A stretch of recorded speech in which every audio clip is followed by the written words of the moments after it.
Welcome everybody to the gun control debate. Introduce Rusty Johnston, who's a judge of the 13th Judicial Circuit of Alabama. A lifelong resident of Mobile, Judge Johnston received a BA in History from the University of Alabama, as well as a JD from the University of Alabama School of Law, where he helped found the UA chapter of the Federalist Society. He had a notable career in private practice and was appointed by Governor Bob James as circuit judge in 1997, becoming the first Republican to ever hold a circuit or district judgeship in Mobile County. Judge Johnston was elected without opposition in 1998, 2000, and 2006. In addition to 12 too. In addition to a lifelong study of law and politics, Johnston is an avid amateur astronomer and is a member of the Association of Lunar and Planetary Observers and the Astronomical Society of the Pacific. Johnston is an active shooter and is dedicated to preserving the shooting and firearms heritage of the United States. He is a member of the National Rifle Association and Second Amendment Foundation. He is an active member at St. Paul's Episcopal Church. He is also a NRA certified firearm instructor at Gunport in Coden, Alabama. Plugs code in. Yeah. Thank you. Yeah. I want to Go ahead. Professor. Yeah, that's right. Really quickly. And we can pick it. Okay. We flipped a coin and I won. So. I wanted to introduce y'all to ACS's speaker for this event. We have Professor Neil Kinkopf of Georgia State University's School of Law, and he graduated from Boston College for his undergrad and then went on to Case Western Reserve University to complete his JD. He has served as a law clerk for the U.S. Court of Appeals for the Sixth Circuit. He has been honored as a senior fellow in public law at the Duke University School of Law. And he actually came and spoke last year about drones. I don't know if some of y'all were able to attend that event. And we're very pleased to have him return and speak on this issue. And with that, I will give it away.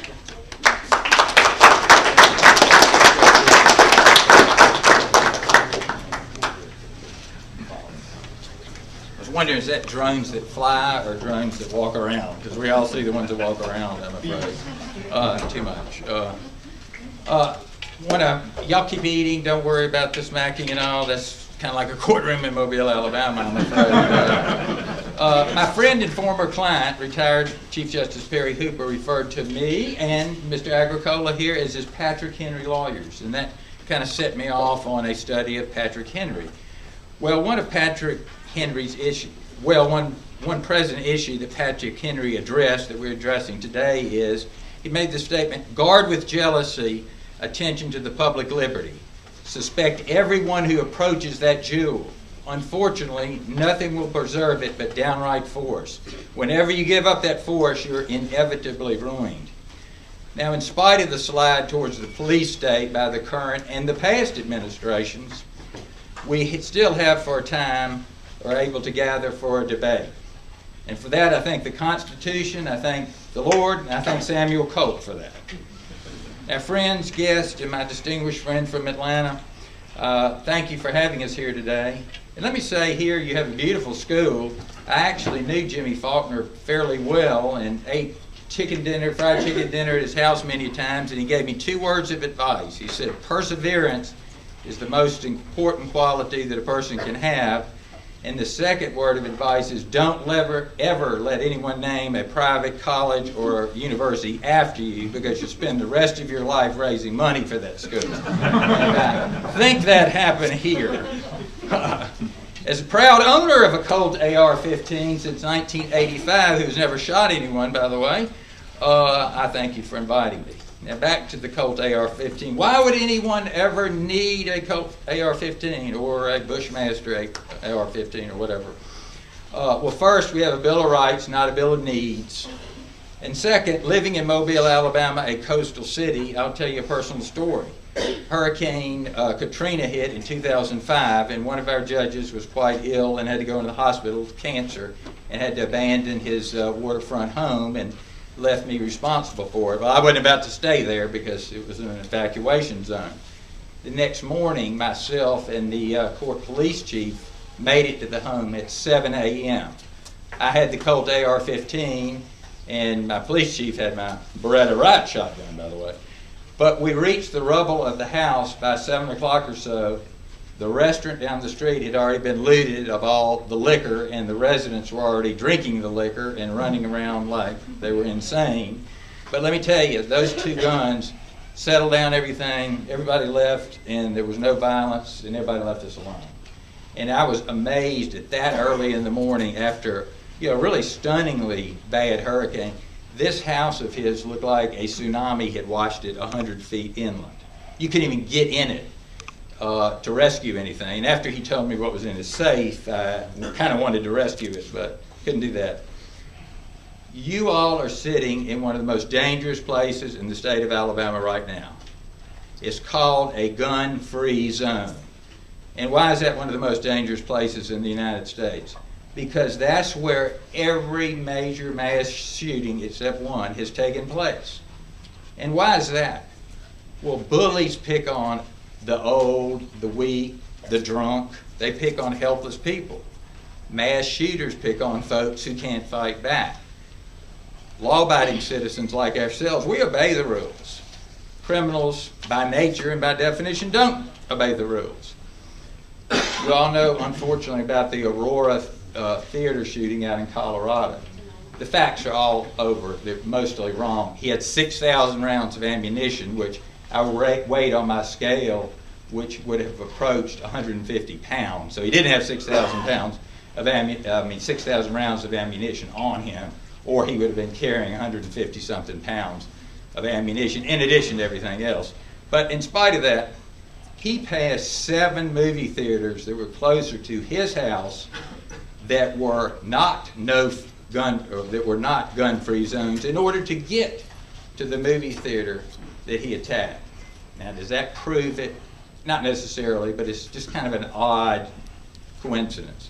Some of the movie theaters actually were larger than the one he attacked. Now, what about Western Europe, the idyllic place where gun control has worked? Until Sandy Hook, 2 of the worst school shooting massacres had taken place in Germany, of all places, where it takes you over a year to get a bolt-action rifle. Germany.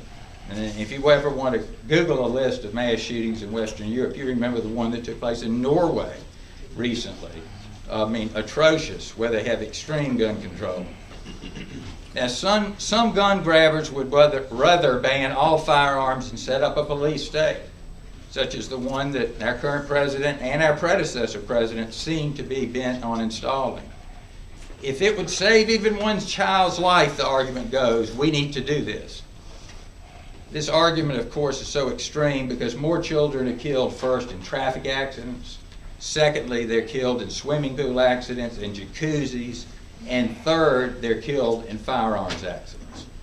Now, I don't recall an inalienable right to have a jacuzzi or a swimming pool, and yet we have so many people so quick to want to ban guns, to limit guns, and there's generally an ulterior motive.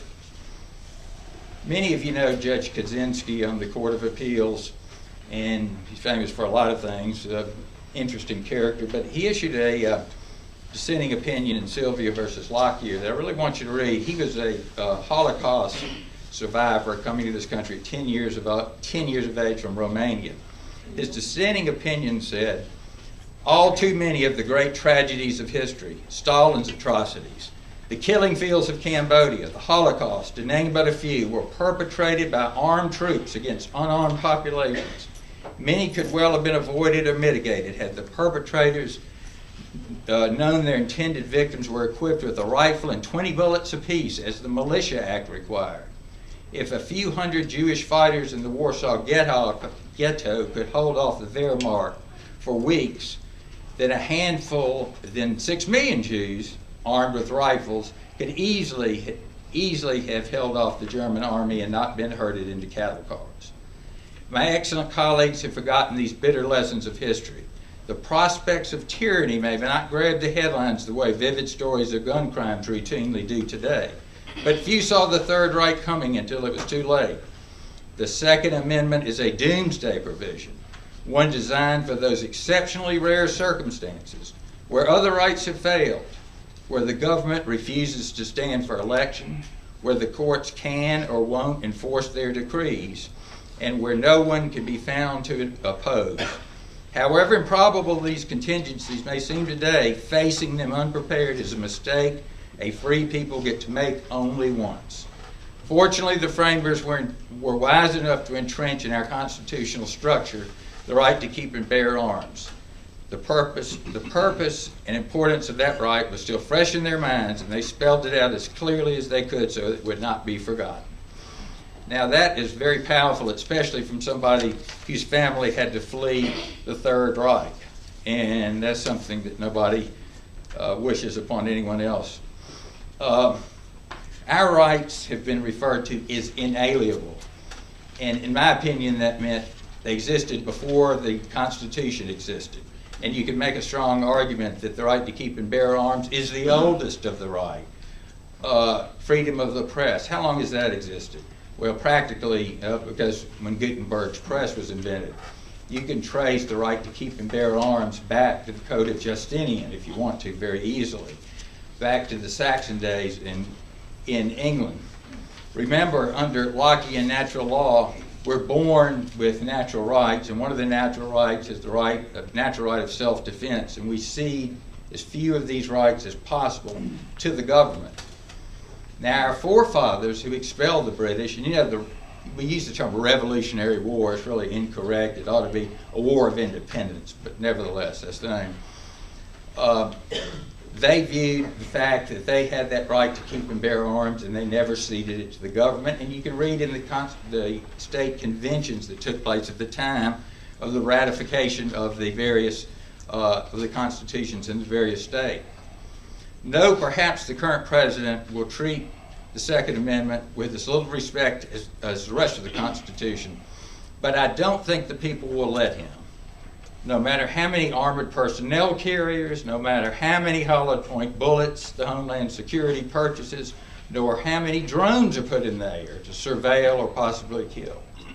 To the contrary, they were frightened, our forefathers were frightened about the unchecked power of government could do with a standing army. In the words of Noah Webster, who was more than a dictionary writer, who argued that a state militia could always oppose a standing army. Listen to what he said. Before a standing army can rule, the people must be disarmed. As they are in almost every kingdom in Europe, the supreme power in America cannot enforce unjust laws by the sword because the whole body of the people are armed and constitute a force superior to any band of regular troops that can, on any pretense, be mustered in the United States. A military force at the command of Congress can execute no laws but such as the people perceive to be just and constitutional. Do y'all believe that today? I mean, aren't there some pretty unjust laws that are being executed? James Madison, a standing military force with an overgrown executive, will not be long safe companions to liberty. The means of defense against a foreign danger have always been the instruments of tyranny at home. Among the Romans, it was the standing maximum to excite war whenever a revolt was apprehended. Throughout all Europe, the armies kept up the pretense of defending and have enslaved the people. But it's terrible public policy to make horrible abuses that took place, like at Sandy Hook and Aurora, to make public policy based on those. That's why we can burn a flag, that's why we can read semi-seditious literature, and perhaps look at a girly magazine. The right to keep and bear arms, as I said, I think is one of the most ancient rights. Code of Justinian, in fact, is interesting. It stated, we grant to all persons an unrestricted right to defend themselves so that it is a proper subject. Anyone, whether a private person or a soldier, who trespasses upon fields at night in search of plunder or lays by busy roads plotting to assault passers-by, the immediate punishment in accordance granted with it. Let him suffer the death which he threatened and incurred what he intended. Think about freedom of religion. That is an inalienable right, but has it really ever been recognized as such? Go to the Massachusetts Bay Colony back in the 1600s and try to practice some off-brand religion and see what would have happened to you. Look at the experience of the Mormons as they were driven basically into the desert. American jurists have always considered Blackstone, of course, as kind of a demigod.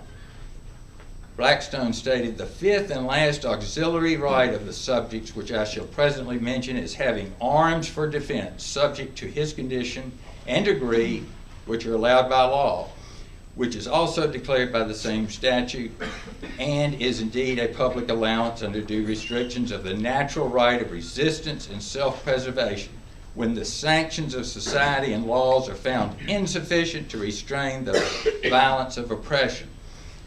I was concerned when I first read that a few years ago, especially the portion allowed by law. That was not a restriction on what you could have, it was a requirement. A poor man could only have, let's say, a pole spear. A rich man had to have a sword, he had to have bows, he had to have more armaments. So that didn't restrict the right to keep and bear arms, it required various arms to be had. Finally, Joseph Story, who of course was, in addition to being a member of our Supreme Court, but he also wrote the commentaries, which is kind of a neat thing to have going on there. "The right of the citizen to keep and bear arms has justly been considered as the palladium of the liberties of the Republic." And by the way, Pallas was the statue that guarded Troy, so palladium is the symbol of the bulwark of tyranny.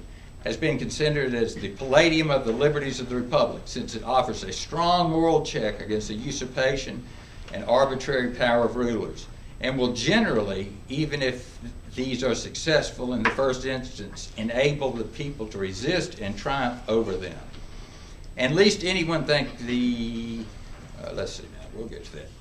If you sat in my seat at the 13th Judicial Circuit for a day, you would see that while we do live in a peaceful society, we don't have to worry about marauding bands of Mongols overrunning the country. You see it on a smaller scale. And I see every day, while I don't consider that the main reason for the Second Amendment, you see the self-defense being used every day. 4,000 times a day, firearms are used in self-defense situations. Most of the time, they're never even fired. They're brandished and the criminal runs away. Many of those aren't even reported. So with that, I don't know how long I've been since I have no watch, but I think we have, what is it, a 2-minute question from the professor or from y'all? Or I think he's going to go next. Go next, all right. How many minutes? For about 15 minutes. Yeah. Okay.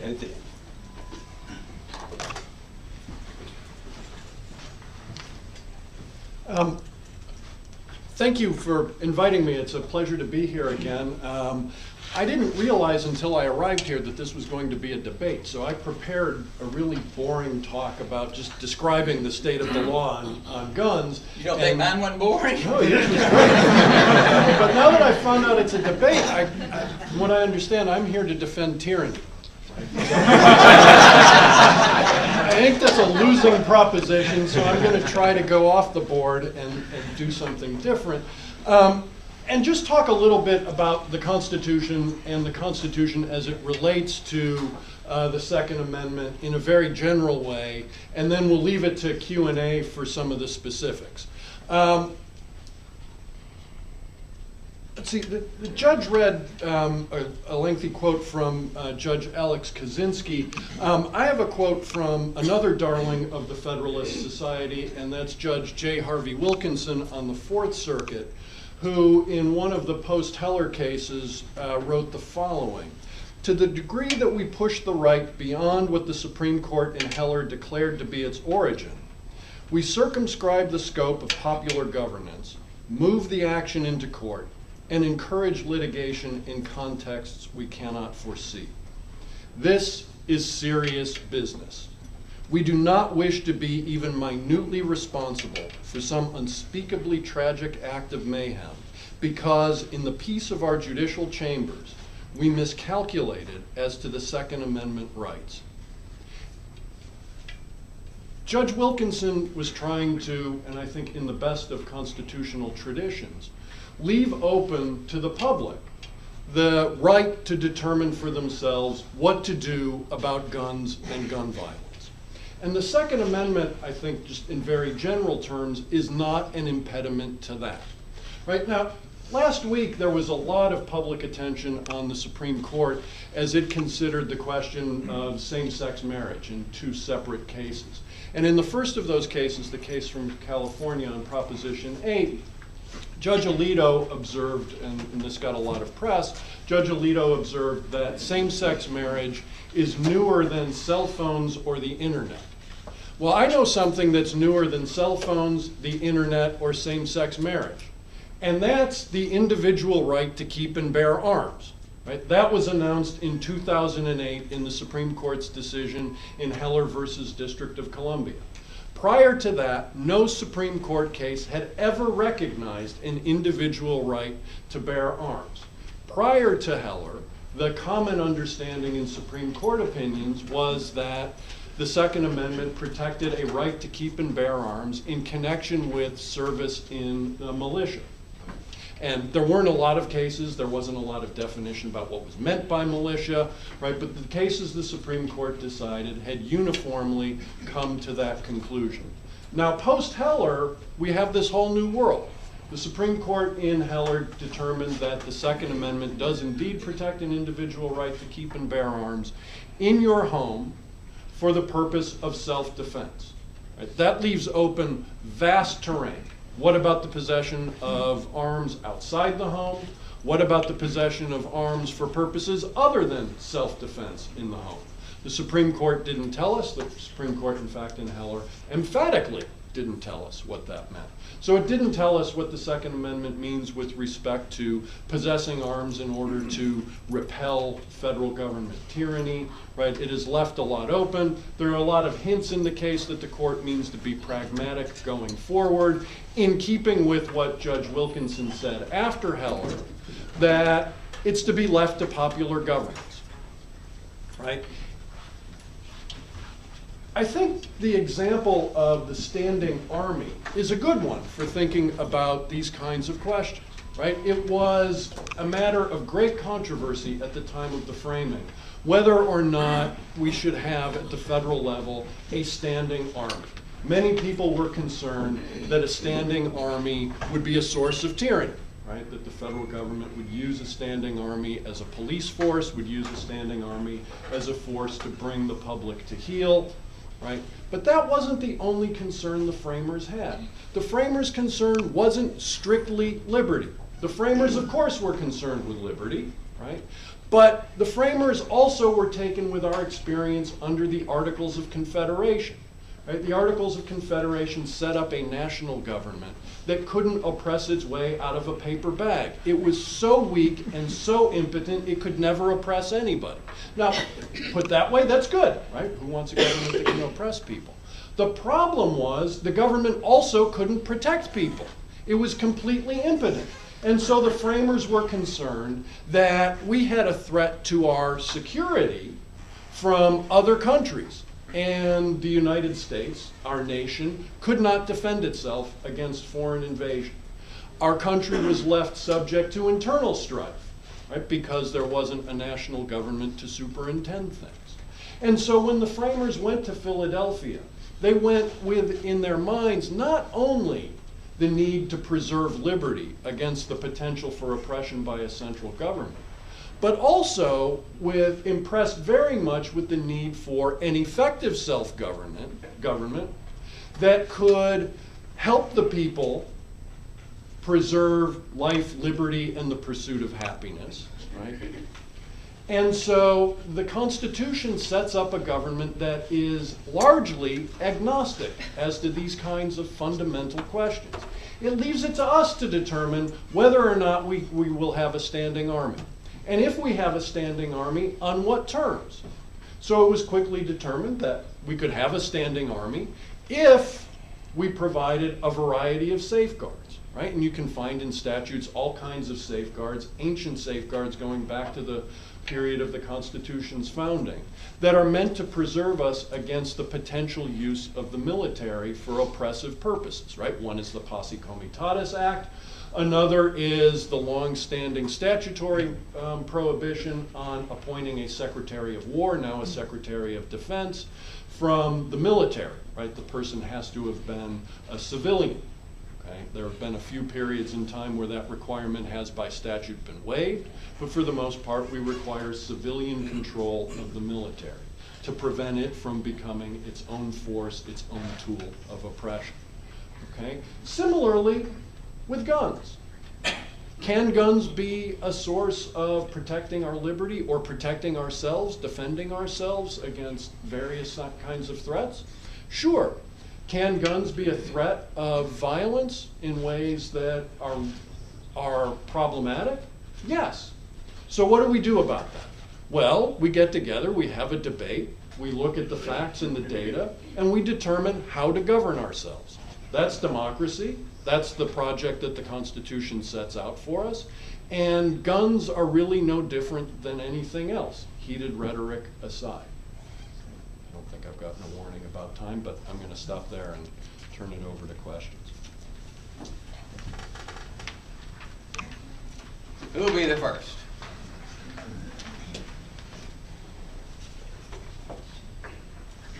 Well, I have one. Go. What would be the constitutional issues raised by a statute passed by Congress that banned possession of firearms? Firearms itself. And what they have generally said is unusual type of firearms. But let's back up a little bit. I think the idea was you were allowed to have the same type of firearms that a common infantry soldier had. 1776, it was a musket. Today it's an AR-15. But what they generally said is unusual type of firearm can be banned. Flamethrowers, you know, the missiles, all the things that you hear about. And that leaves a wide discretion. But I think all firearms, I think Heller McDonald, that's just off the table. And I think the magazine issue is off the table too, because 20-round magazines, 18-round magazines, those are in such common use by police departments. It's going to be kind of hard to say those are unusual. Professor, I don't even know where I got up, other than I have 2 cracked ribs, and then it feels better. Okay. Well, you're asking me to give the boring talk that I set aside, but you asked for it. So after Heller, we know that the federal government cannot, and state governments, cannot prohibit you from possessing a weapon in your home for self-defense, right? And in Heller, the court says that's handguns because they're commonly used for that purpose. What beyond that is within the scope of the Second Amendment, we don't know. Now, the court set out 4 categories of traditional regulations of firearms that they say are presumptively valid. One was, as you referred to, unusual and dangerous weapons, like presumably flamethrowers, grenade launchers, surface and air missiles, right? Those would be unusual and dangerous weapons. Those can presumptively be prohibited. Although the court doesn't tell us if that's because those are outside the scope of Second Amendment protection, or if they're within the scope of Second Amendment protection, but they would pass whatever level of scrutiny it is that we're supposed to apply. The court didn't tell us that in Heller. But presumably those kinds of limits would be permissible. Would that apply to magazine capacity? You know, I tend to think that that would be a permissible restriction, right? Because even if unusual and dangerous weapons are within the scope of the Second Amendment, so they get some kind of heightened scrutiny, right? From what the courts have said, right, that means intermediate scrutiny. So we'd ask, does the government have an important interest? Preserving public safety is an important interest. Is there a substantial relationship between that interest and the limitation, right? At least there'd need to be a record made, but you have instances like the shooting in Tucson where the gunman is stopped when he has to reload, and that should be enough for a court to say, well, there's a reason to limit the magazine capacity. That is that if you get in a mass shooting situation, the shooter has to stop and people around can stop the shooter. That then would satisfy scrutiny. Now, it's possible that it wouldn't, because courts have gone in 2 directions in applying intermediate scrutiny. One is the direction I read to you before from Judge Wilkinson. The other would be typified by Judge Posner on the Seventh Circuit, who goes through the record and sort of fly-specs all of the studies and says that with respect to the regulation in that case, which was essentially a prohibition on possession of firearms outside the home for self-defense. There he says, well, the record just doesn't do enough to prove to me that this will keep the public safe. All right, if you take the other view, which is more deferential to the legislative judgment, then I think the provision would be upheld. And so I think one of the really big issues still pending before the court, still to be resolved, is how much deference should there be to the legislative judgment that a particular measure, like limiting magazine capacities, will in fact promote public safety. If judges are like Judge Wilkinson and say, we're going to defer to the legislative judgment, right, will be judicially restrained, then those laws will be upheld. If, on the other hand, the judges are more activist in the mold of Judge Posner, they'll go through the record and say, well, we know better than the legislature did. The legislature's judgment is insufficiently supported, and so it's struck down. Right? I don't know, nobody has a crystal ball to know which way the courts are going to go on that. Or if they go like Brown versus Board of Education, they'll cite studies that say black children didn't like to play with white dolls and vice versa, so we'll get into all that kind of research. By the way, a concealed carry holder rushed to the scene after the Gabby Gifford shooting, and the shooting had stopped, and he didn't have to draw his weapon, but helped restrain the shooter. So had there been a reload, who knows? I'd love to hear both of your perspective on not the focal case of gun bans, but how about background checks and then regulating secondary markets, gun shows? Sure. Do those issues, in your opinion, impinge upon constitutional consent? I go first. Generally not. Let me address the so-called gun show loophole. I've got a gun in my car. I meet you and you show me your concealed carry permit that you got yesterday.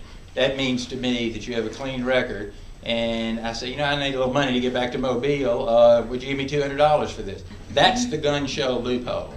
And I give you a bill of sale and you buy the gun. People do that at gun shows who are not federal firearms licensees.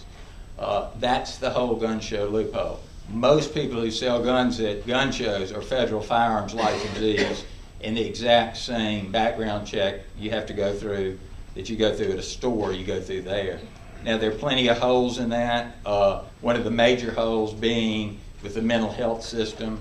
And, of course, some of our good liberal friends had, and there were abuses. You had 2 doctors could commit you to a mental hospital back in the 60s with nothing more than that. But we've gone to the exact extreme now. And I see it constantly. The jails are full of people with mental problems, and they're not even getting their medicine. I'll order somebody to have their medicine and just want to get their medicine. But I don't have a problem with that in general as long as it doesn't become a national database. And I think it's perfectly reasonable and constitutional to do the background checks. I just think, unfortunately, the government isn't very efficient. And you see it all the time with private records getting out. Follow up. You're highlighting the question there. With the national database, at what point is there a Second Amendment challenge? I mean, well, there you go. You would tolerate some legislation. Yeah, let's kind of go into one. Many drugs are sold off-label for other purposes. A lot of people take antidepressants for sleep problems. Let's say that then an edict comes down, nobody taking antidepressants can be approved to own a firearm because by nature they're depressed, and we have studies that show they may go kill people. Well, some 60-year-old man that's taking an antidepressant for his sleep that is not depressed, he's deprived of his Second Amendment rights. I think that's where you have a problem. Yeah, and one of the other categories that the court said is presumptively valid would be limitations on who can possess firearms, felons and the mentally ill in particular. right? And a background check is just a way of enforcing those presumptively valid limitations so that it's hard to see how a background check would raise a serious constitutional problem. I suppose where you get to it is that while people use the term gun show loophole, in fact, it's much broader than gun shows, right? In fact, it's not even principally gun shows. It's Private sales. private sales, right. Anything that's not a sale by a federally licensed firearms dealer is outside of the background check system. And so the question is, can background checks be applied to those? Now, as to a sale, I think the answer is clearly yes. A sale is economic activity, and even if the activity is purely local, as long as it's economic activity, we all know from the Lopez case, that's something that Congress can reach if in the aggregate it has a substantial effect on interstate commerce. All economic activity in the aggregate has a substantial effect on interstate commerce. So Congress can regulate those purchases and sales. Except the decision not to purchase health insurance policy. Right, which is apparently not economic activity because it's economic inactivity, and that prefixes all the rage. But what about a transfer that's not commercial transfer? So I give a gun to my daughter, right? If I give my daughter a car, if I've given it to her title, there's something that has to be registered. Okay, if I just let her use my car, that's different. But if I'm actually giving her ownership of the car, if I give her a gun, right, is that an economic activity? Okay, perhaps not. Okay. How about if you own it joint and severally and you die of operation of the law, then she would get your gun? She would get my gun. And the question would be, is that something that is economic activity that the federal government can reach, right? And you can see the argument that it's not economic activity. She just got the gun as a gift or as a bequest, right? But there's another sort of subcategory under Lopez, which is if the federal government adopts a comprehensive economic regulatory regime, like the prohibition on the sale of marijuana. It can include in that prohibition any transfer of marijuana, even if it's not a commercial transfer. So if I have a marijuana plant in my backyard and I give the marijuana to my neighbor who suffers from glaucoma, right, that can be brought within the federal regulatory regime because that's a necessary and proper exercise of federal power, because if that can be held outside of the federal economic regulations, the federal economic regulations become ineffective. Now, if the same argument could be made that the prohibition on sales of guns to people who are mentally ill or who are felons requires us to include within that non-commercial transfers of firearms to those persons, then under the necessary and proper clause you would say that the federal government has the authority to sweep those transactions in as well. Okay, now all of this should indicate to you I don't know the right answer to that question. It's a tough one, it's on the line. So in as much as your question is where does the Second Amendment come in, I think that's where it comes in. And if I'm counsel for the NRA and I'm looking for a case to challenge, I'm not going to bring the local sale. I'm going to wait for the local gift, and I'm going to bring that case. Now, I still think there's plenty of case law out there that would allow a court and would allow the Supreme Court to say this is just like the marijuana case, and a federal law applying the background check requirement to that transfer is also permissible. But it seems to me there are some differences, and it's a tough case. You'll be surprised to hear this from a judge. I think we need to relook at the felons not owning guns. There are almost 10,000 federal felonies now, including bringing lobsters into the country in plastic boxes instead of cardboard boxes. And we have various types of basically bad check cases in Alabama where you're a felon.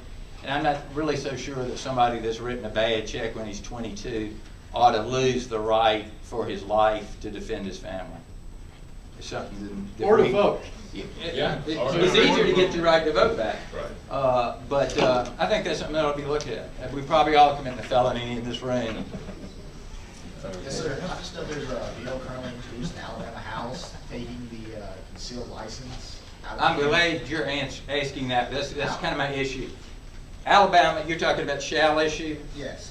Alabama is one of about 6 states that still has a may issue license. And the other states are California, New Jersey, blah, blah, blah.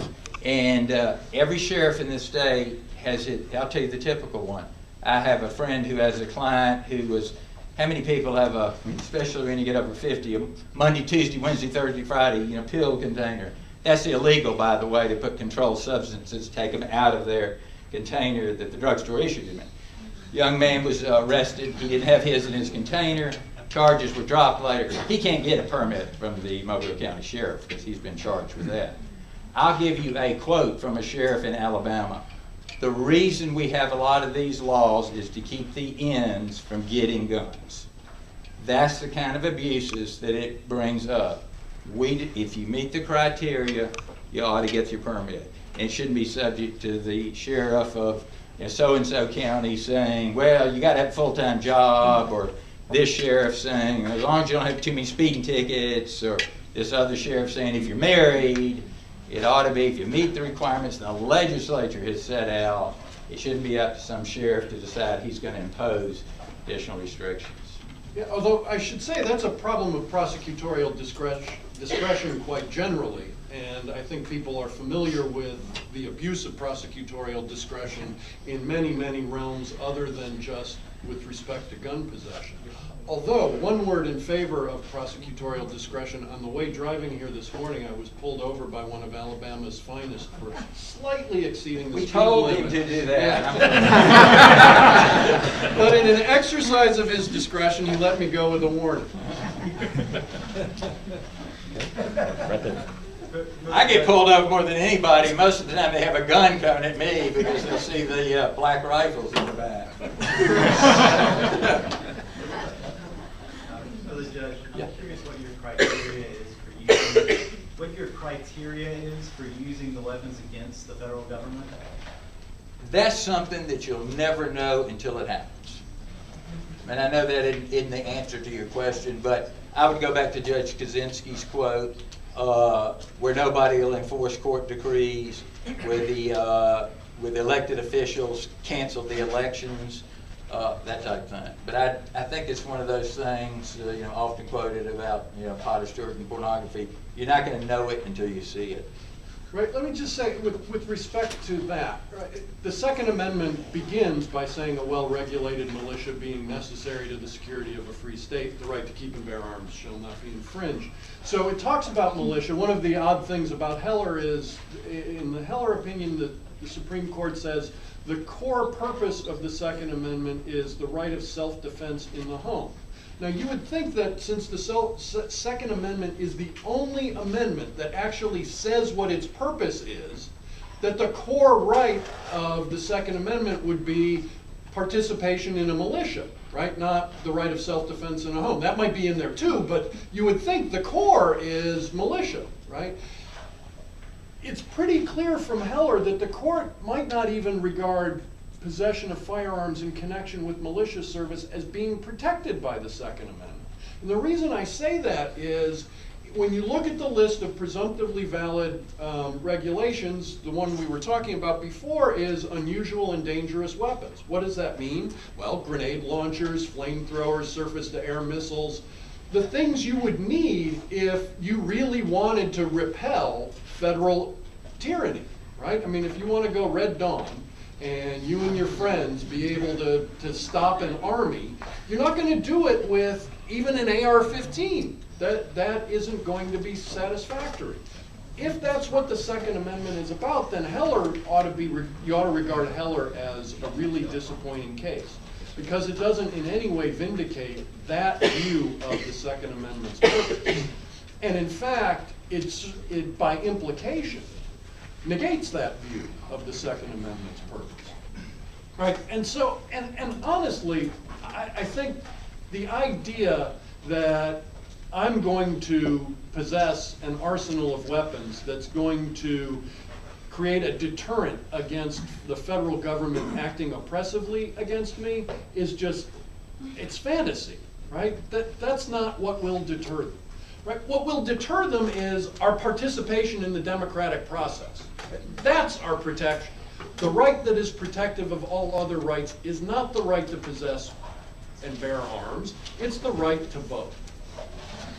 Let me mention, though, and I understand the professor's reasoning, I think the United States would still be in South Vietnam if that thinking held true. We had a bunch of SKSs that were 50 years old run us out of the country. It was the determination to win that ran us out of South Vietnam, or won their war, whatever you call it.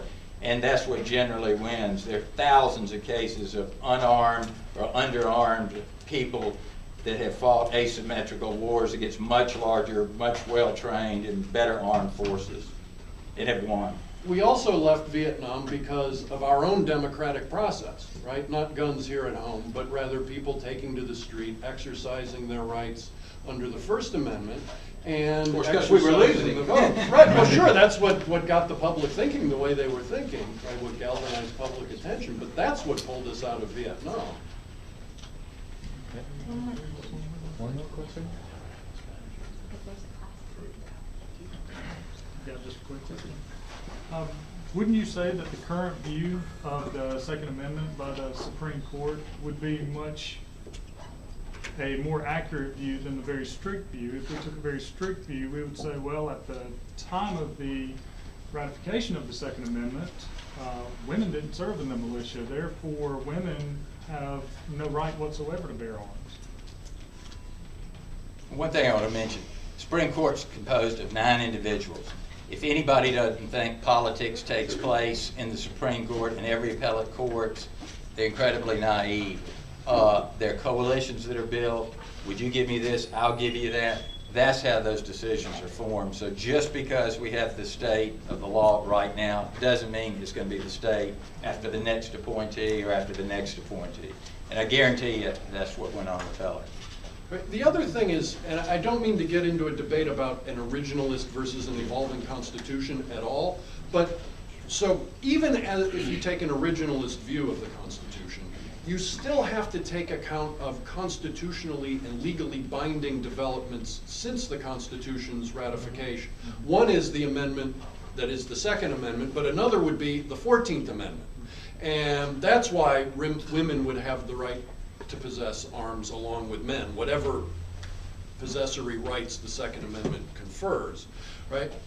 The other thing, though, is I don't think we have any idea what the Second Amendment meant when it was adopted, right? It's a train wreck of the English language. It starts with this clause about the militia. It ends with this right of the people to keep and bear arms. What connection do the two clauses have to one another? Well, we can go back and pick the sort of founding era quotes that we like and present them in a way that's favorable to the conclusion we want to come to, right? Justice Jackson talks about that in his Steele seizure opinion. But I don't think historically there is any real good understanding of the Second Amendment. And we can go back, we can debate Blackstone and the clause about the arms that are legal, right?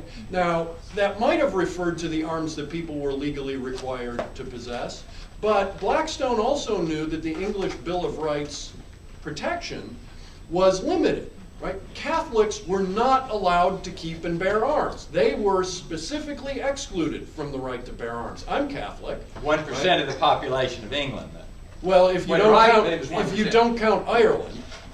Well, I don't think it was. where my We're talking ancestors come England, from, not UK. Yeah. Well, this was part of the court's debate in Boumediene over where habeas corpus extends and what was the status of Ireland. Certainly, the English kings thought of themselves as the kings and queens of Great Britain and Ireland. That's how their troubadours introduced them. So, yeah, we can go back and look at that history, and you can say, that's a reference to the legal requirement that you bear arms. Okay, maybe. Or I can say, that's a reference to the fact that the law prohibits people from bearing arms, and consistently with the British tradition that rights existed to the extent that Parliament decided not to infringe them, right? And that's what Blackstone means to refer to. And who's right? Well, I think, of course I am, but I think for the most part, history doesn't give us a good answer. So I'm not sure that that kind of originalist way of looking at the Second Amendment actually gets us anywhere. Let me just mention, though, we've got 13 conventions that ratified the Second Amendment. Look at the debate that took place at the individual conventions. And it's real interesting. But I think the originalist position will prevail. Okay, I think it would prevail if there were one, but I don't know that there is one, right? There are 13 state conventions that debated all of the Bill of Rights, and the Takings Clause, no one seemed to even realize that went into the Constitution, right? But there it is, and so, you know, what do we do with that? I just think that's a pretty tricky way of going about interpreting the Constitution. Yep. When we think about the gun control debate, I feel like the big failing within the debate within our society is that we don't look at the root of the violence at all. I mean, kind of our understanding of human nature is that being a part of the failure of that. When we look at England, you know, they've outlawed guns. You know, the police have guns, but none of the citizens do. And they've seen a rise in gang violence using knives. And you know, you have to be of a certain age to even get a butter knife. And so I feel like, you know, we kind of continue to have a rise in the amount of regulations on guns in America, but we continue to see more violence. Isn't this a failing of us to recognize the background of human nature and the failure that we don't need any more regulations? We like quick fixes. I mean, this is going to seem strange from a so-called conservative. Did everybody get a question? One thing. A lot of poor people steal because they're poor. I mean, that's that simple. You know, I mean, you're right. Well, I guess I'm sure you're right that we should look at root causes, right? And we should try to figure those out. But if there are also regulations that can make us safer, that make lethal events less lethal than they otherwise would be, why shouldn't we adopt them? Right? And we ought to take sort of a fact-based view of that, right? Instead of coming from some sort of dogmatic paradigm that says the answer to bad guns is more guns, right? Sort of taking from the First Amendment, the remedy for bad speech is more speech, right? The only way to stop a bad guy with a gun is a good guy with a gun, right? Well, maybe, but maybe not. I took that from here. Right? Maybe that's right, maybe that's not right, which should lead everyone to agree that we shouldn't have limits on the information that's available, that's collected, and studies that are done. And unfortunately, right now, there are laws buried in our appropriations bills that prevent that kind of information from being collected, that prevent the federal government from funding studies that would help us to know what kinds of regulations might actually be effective and which ones might be ineffective. Right, for people who care, not coming from a dogmatic perspective, but for people who'd really like to know what seems to work, what doesn't seem to work. The information is hard or impossible to come by. There is a class that starts here in about 10 minutes. So We don't mind if they come in. Oh. I would love for them to come in. But I wanted to make sure we had an opportunity to thank our speakers because I know some of y'all have class as well.